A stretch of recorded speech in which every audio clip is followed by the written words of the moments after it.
나에게 맞는 직업이 뭔지 커리어 목표 고민은 학생이나 직장인이나 모두가 하는 고민인 것 같아요. 우리나라 직장인 중에 60% 정도가 장래 희망과는 관련이 없는 일을 하고 있다고 합니다. 그리고 내 커리어 목표에 맞는 일을 하는 사람이 그렇지 않은 사람보다 직업 만족도가 10배 정도나 차이가 난다는 설문조사도 있어요. 그리고 커리어 목표는 내가 어느 회사를 갈지, 팀을 옮길지 같은 중요한 의사결정에 좋은 방향을 잡아주는 역할도 합니다. 제가 지난 20년 동안 쌓은 제 커리어는 제가 대학생 때 방학 때마다 인턴으로 일하면서 찾았던 제가 하고 싶었던 일의 연장선이었어요. 그래서 오늘은 내가 좋아하는 일, 하고 싶은 일은 어떻게 찾아가면 좋은지, 그리고 뭐가 중요했는지에 대해서 이야기해 보려고 합니다. 저는 대학을 역사학과를 들어갔어요. 한국 입시의 특성상 특정 대학을 들어가기 위해서 선택한 학과였고, 역사학과가 아쉽게도 취직이 잘 되는 인기 학과는 아니잖아요. 그래서 커리어 목표에 대한 생각을 더 많이 했던 것 같고, 역사학을 살리는 일을 해야겠다는 생각을 하지는 않았기 때문에 뭔가는 해야겠다라는 동기부여가 더 많이 됐던 것 같아요. 그러다가 대학교 2학년 때 미국으로 한 학기 어학연수를 갔는데, 미국 대학생들은 방학 때 인턴을 하는 게 굉장히 신선해 보였어요. 그래서 한국에 돌아와서 나도 인턴 자리를 구해봐야겠다라고 했는데 그게 쉽지는 않더라고요. 그래서 인턴으로 일하고 싶다는 굉장히 유치한 편지를 써서 회사들에게 무작정 보내기 시작했어요. 우리가 이렇게 어떤 목적을 가지고 무작정 누군가에게 연락하는 거를 콜드 콜링이라고 불러요. 당연히 연락이 안 올 줄 알았는데 한 보험회사에서 연락이 왔어요. 그래서 그 보험회사에서 말이 인턴이지만 사실은 대학생 알바 자리를 구하게 됩니다. 근데 대학교 2학년에 할 줄 아는 게 뭐가 있겠어요. 잡일이 많은 IT 부서에서 이제 일을 하게 됐어요. 그래서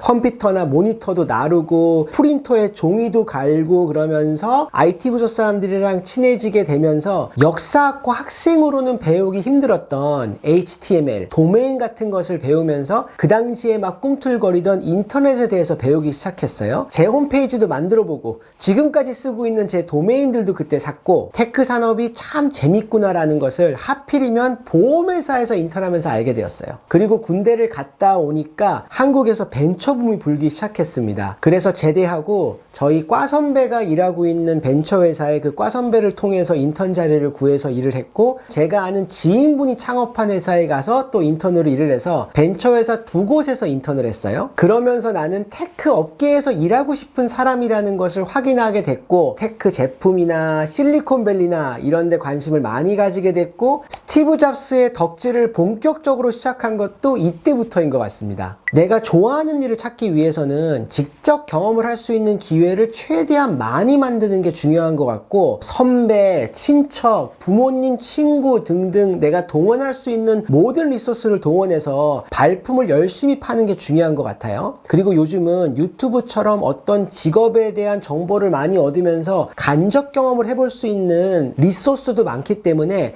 인터넷을 잘 활용하는 것도 중요한 것 같아요. 참고로 제가 인턴했던 벤처회사 두 곳은 지금은 다 없어진 회사가 되었고, 그 시절 1세대 벤처붐을 살아남은 회사가 네이버, 다음, 넥슨 같은 회사들이잖아요. 그리고 대학교 4학년 때는 외국계 컨설팅 회사에서 인턴을 했고, 졸업할 때 결국은 두 가지 옵션을 가지고 선택에 고민을 했었는데, 하나는 인턴을 했던 외국계 컨설팅 회사로 졸업하고 다시 들어갈 수 있었고, 다른 하나는 이제 입사에 합격을 한 삼성전자였어요. 삼성전자가 지금은 전 세계에서 일하기 좋은 1등으로 뽑힌 회사이지만 그 당시에는 휴대폰 시장 점유율 5, 6위 정도인 회사였지 글로벌 1위 하는 브랜드는 아니었거든요. 반면에 외국계 컨설팅 회사는 일단 연봉도 많이 주고요, 굉장히 섹시하고 멋있는 회사 이미지가 있잖아요. 하지만 인턴 경험을 통해서 내가 좋아하는 일을 찾아갈 수가 있었고, 당장 멋있어 보이는 회사보다는 내 커리어 목표와 더 연관이 있다라고 판단되는 삼성전자를 선택을 했고, 그 덕분에 테크 커리어도 시작할 수 있었고 구글도 들어갈 수 있었고 지금 제 삶이 만들어졌다라고 생각을 합니다. 그때 컨설팅 회사가 아더 앤더슨이라는 회사였는데, 이 회사가 제가 졸업한 다음 해인 2002년도에 미국 역사상 가장 큰 회계 부정 사건인 엔론 사건에 연루되어서 회사가 없어져 버려요. 제가 이때 그 회사를 갔으면 지금 내 커리어는 어떻게 됐을까 생각하면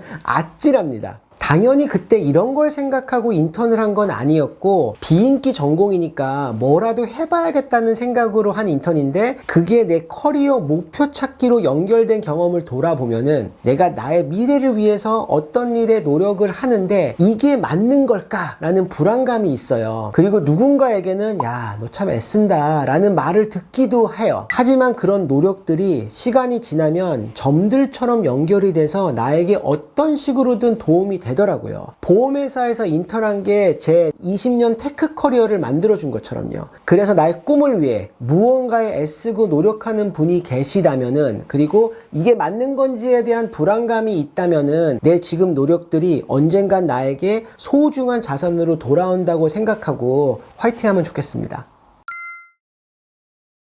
내가 하고 싶은 일에 추가로 두 가지를 더 생각해 보면 좋은 것 같아요. 잘할 수 있는 일, 할 수 있는 일. 이 세 가지가 말장난 같지만 조금씩 달라요. 내가 하고 싶은 일은 내가 좋아하는 업계를 찾는 일이에요. 업계는 테크, 금융, 패션, 엔터 등 여러 가지가 있겠죠. 반면에 내가 잘할 수 있는 일은 내가 잘할 수 있는 업무를 찾는 것 같아요. 업무는 범위가 워낙 다양하지만 큰 테마에서 대외적으로 사람을 상대하는 일, 사람을 관리하는 일, 무언가를 만드는 일, 숫자를 만지는 일처럼 큰 테마를 생각해보면 좋은 것 같습니다. 마치 옷을 고를 때 내가 직접 입어봤을 때 이게 나한테 잘 맞는지 안 맞는지 아는 것처럼 경험으로 알아가는 게 제일 좋기 때문에 학생이시라면 학교 프로젝트를 하면서 나는 자료조사를 잘하는지, 문서 정리를 잘하는지, 앞에 나가서 발표를 잘하는지 스스로 관찰해보면서 내가 잘할 수 있는 일을 찾아가면 좋을 것 같고, 직장인이시라면 일을 하시면서 내가 남들보다 좀 잘할 수 있는 업무들이 보이기 시작할 거고, 스스로를 잘 관찰하면서 내가 잘할 수 있는 업무를 할 수 있는 기회를 더 많이 만들어 나가면 좋은 것 같습니다. 세 번째는 현실적으로 지금 내가 할 수 있는 일을 아는 거예요. 예를 들어 사회생활을 시작하는데 전략기획을 하고 싶다고 하면은 현실적이지는 않은 게, 전략기획은 경력이 어느 정도 쌓이고 업계도 좀 안 다음에 할 수 있는 일이잖아요. 직장생활을 시작하면서 현타가 세게 오는 순간이